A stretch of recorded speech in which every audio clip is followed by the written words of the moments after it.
क्या तुमने कभी सोचा है कि एक चलती हुई ट्रेन को कोई सिर्फ रोक ही नहीं सकता बल्कि उसे लूट भी सकता है, और वो भी इतनी सफाई से कि सरकार को भी कुछ समय तक समझ ही ना आए कि हुआ क्या है।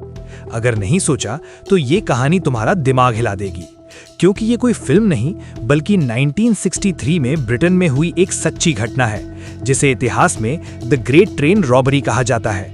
और इस कहानी को समझने के लिए हमें थोड़ा पीछे जाना पड़ेगा। उस समय ब्रिटेन का रेलवे सिस्टम पूरी तरह मैनुअल सिग्नल्स पर निर्भर करता था और हर हफ्ते रॉयल मेल ट्रेन ग्लासगो से लंदन तक नकद पैसा लेकर जाती थी, जिसमें बैंकों और बड़े व्यवसायों का पैसा होता था। और क्योंकि उस समय डिजिटल बैंकिंग नहीं थी, इसलिए ये सारा पैसा फिजिकली ट्रांसपोर्ट किया जाता था, और यही इस अपराध की सबसे बड़ी अवसर बन गई। इस पूरे ऑपरेशन का मास्टरमाइंड था ब्रूस रेनॉल्ड्स, जिसने पहले छोटे मोटे अपराध किए थे, लेकिन वो हमेशा कुछ बड़ा करना चाहता था, कुछ ऐसा जो उसे इतिहास में अमर कर दे। उसने अपनी एक टीम बनाई जिसमें अलग अलग कौशल वाले लोग थे। कोई सिग्नल सिस्टम समझता था, कोई ड्राइविंग में माहिर था और कोई प्लानिंग में एक्सपर्ट। उन्होंने महीनों तक इस ट्रेन का अध्ययन किया। उन्होंने ट्रैक के हर हिस्से को देखा, टाइमिंग्स नोट की, गार्ड्स की दिनचर्या समझी और ये भी पता लगाया कि ट्रेन किस जगह सबसे कमजोर होती है, जहां उसे रोका जा सकता है। उन्होंने बकिंघमशायर के एक सुनसान हिस्से को चुना जहां आसपास कोई बड़ी आबादी नहीं थी और जहां ट्रेन को रोकने के बाद उन्हें भागने का पर्याप्त समय मिल सकता था।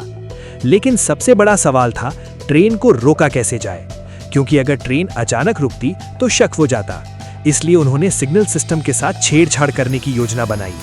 उन्होंने पहले से जाकर सिग्नल वायरिंग को इस तरह बदल दिया कि हरा सिग्नल लाल दिखाई दे, और जैसे ही 8 अगस्त 1963 की रात रॉयल मेल ट्रेन अपनी पूरी गति में वहां पहुंची, ड्राइवर को लाल सिग्नल दिखाई दिया। उसने तुरंत ब्रेक लगाया और ट्रेन एक सुनसान जगह ब्राइडगो ब्रिज के पास रुक गई। ड्राइवर को समझ नहीं आया कि अचानक ऐसा क्यों हुआ, लेकिन उसे ये नहीं पता था कि वो एक जाल में फंस चुका है। जैसे ही ट्रेन रुकी, अंधेरे से कुछ लोग बाहर आए। उनके चेहरे ढके हुए थे, लेकिन उनके व्यवहार में कोई घबराहट नहीं थी। सब कुछ शांत, नियंत्रित और योजनाबद्ध था। उन्होंने ड्राइवर जैक मिल्स को काबू में किया और उसे मजबूर किया कि वो ट्रेन को थोड़ा आगे बढ़ाए ताकि वो सही पोजीशन पर आ जाए। फिर उन्होंने इंजन को अलग किया और सिर्फ उस डिब्बे को निशाना बनाया जिसमें नकद पैसा रखा हुआ था। उन्होंने गार्ड्स को भी काबू में किया, लेकिन बिना ज्यादा हिंसा के, क्योंकि उनका लक्ष्य था तेजी और शांति। उन्होंने तेजी से पैसों के बैग उतारने शुरू किए। हर बैग में हजारों पाउंड्स थे और कुल मिलाकर करीब 120 बैग्स में 2.6 मिलियन पाउंड्स थे, जो उस समय की एक रिकॉर्ड तोड़ रकम थी।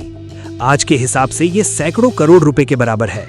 ये पूरा ऑपरेशन इतनी सटीकता से किया गया कि उन्हें सिर्फ 15 से 20 मिनट लगे, और उसके बाद वे सभी लैंड रोवर ट्रकों में बैठकर वहां से निकल गए और अपने ठिकाने लेदर स्लेट फार्म पहुंचे, जहां उन्होंने पैसे बांटे और कुछ समय तक वहीं रुके।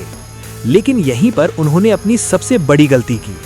उन्होंने सोचा कि अगर वे उस जगह को साफ कर देंगे तो कोई सबूत नहीं बचेगा, लेकिन वे पूरी तरह सफाई नहीं कर पाए। वहां उनके फिंगरप्रिंट्स रह गए। एक मोनोपोली गेम मिला जो उन्होंने समय बिताने के लिए खेला था। खाने पीने के पैकेट्स और कुछ कपड़े भी वहीं छूट गए, और यही सब पुलिस के लिए सबसे बड़ा सुराग बन गया। जब पुलिस को इस फार्म हाउस के बारे में पता चला तो उन्होंने वहां से फिंगरप्रिंट्स इकट्ठा किए और फॉरेंसिक जांच शुरू की, जो उस समय एक नई तकनीक थी। धीरे धीरे संदिग्धों की पहचान होने लगी और गिरफ्तारियां शुरू हो गईं। गिरोह के कई सदस्य जल्दी पकड़ लिए गए, लेकिन मास्टरमाइंड ब्रूस रेनॉल्ड्स कुछ समय तक फरार रहा। उसने भेष बदलकर और अलग अलग देशों में छिपकर खुद को बचाने की कोशिश की, लेकिन आखिरकार 1968 में उसे भी पकड़ लिया गया और उसे सजा सुनाई गई। इस कहानी का एक और बड़ा नाम है रॉनी बिग्स, जो शुरू में पकड़ा गया लेकिन 1965 में जेल से भाग निकला और फिर फ्रांस, ऑस्ट्रेलिया और ब्राजील जैसे देशों में सालों तक छिपता रहा। वो एक तरह से अंतर्राष्ट्रीय भगौड़ा बन गया और इस पूरी घटना को और भी मशहूर कर दिया।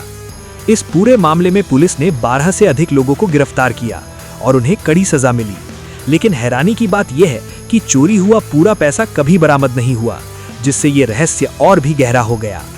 अब अगर इस पूरी घटना को ध्यान से देखा जाए तो ये सिर्फ एक डकैती नहीं थी, बल्कि योजना और क्रियान्वयन की मिसाल थी।